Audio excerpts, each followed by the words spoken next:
The landscape of music is fast changing and ever evolving. What seemed like a decade of dominance for Afrobeats was slowly replaced by the vibrant sounds of Amapiano, but even that is slowly losing its novelty.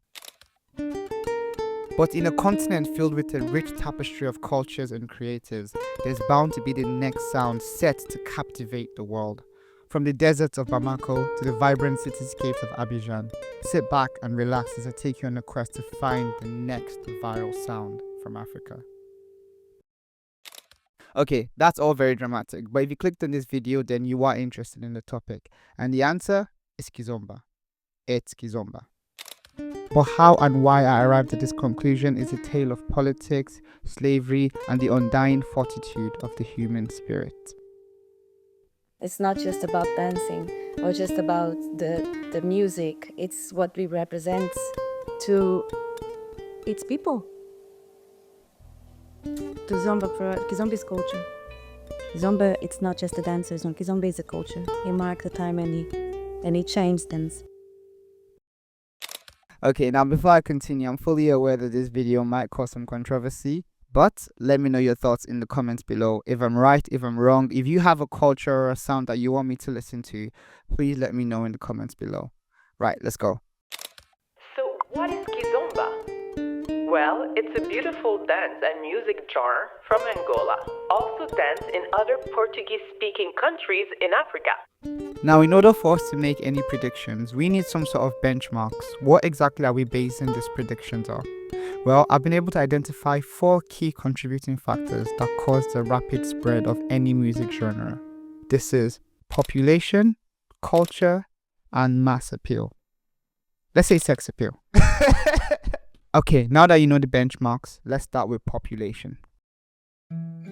Kizomba first arrived in Europe with Portuguese and Angolans fleeing civil war in Angola. And it was a way for Angolans to maintain their community ties, process the trauma of war, and stay sane in difficult times. You see, what isn't often talked about is the massive communities of Portuguese-speaking Africans across the whole of Europe and the Americas. This is largely due to mass migration following civil war. This is quite a common trend with African countries. And most of our parents, I believe, they thought that the war wouldn't last long. But 5 years down the line, the war is still going. So the immigration carry on. So the first lot of immigration that we had from Angola to Portugal was in 75, and I believe the Cape Verde did the same, as well as Mozambique and Guinea-Bissau. Now, following this mass migration, there was a need to build communities to support each other in a foreign land. These were where the first seeds of kizomba were planted. And over several generations, these kizomba seeds have now fully grown and are ready to bear fruit. There was a need of starting to create social environments that we could share our culture, and starting to open clubs, starting to, making home parties and creating meetings of Angolans, so we can now starting to, so we could share.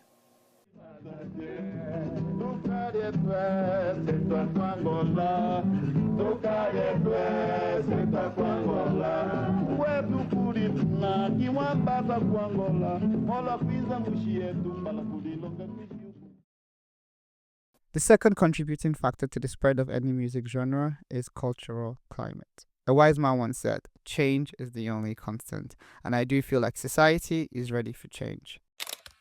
Last but not least, the one you've all been waiting for, sex appeal.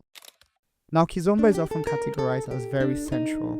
This is marketing that I've also fallen victim to, but after researching this video, I started to realize kizomba is more than just sensuality. You see, the dances, the moves, the lyrics, the instrumentation all carry a deeper meaning.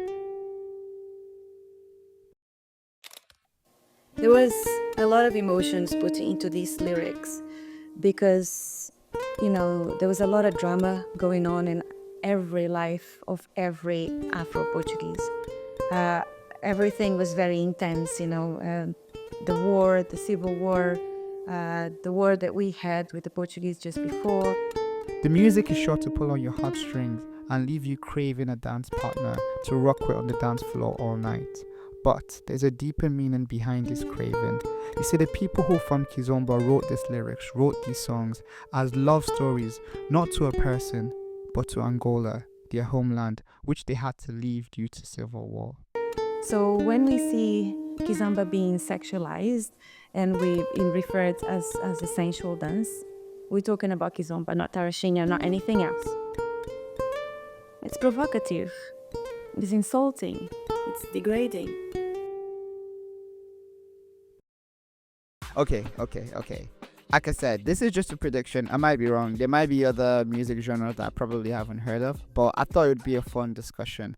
On top of this as well, I do feel like recently genres are not necessarily the best way to describe musical taste. There's a lot of adaptation and there's a lot of experimentation done within music itself where it's very, very, very hard to still classify music. But that's just my opinion. Let me know your thoughts in the comments below. Hey, this is just a think piece. I beg. Don't attack me. Just keep it respectful. Thank you very much, and until next time.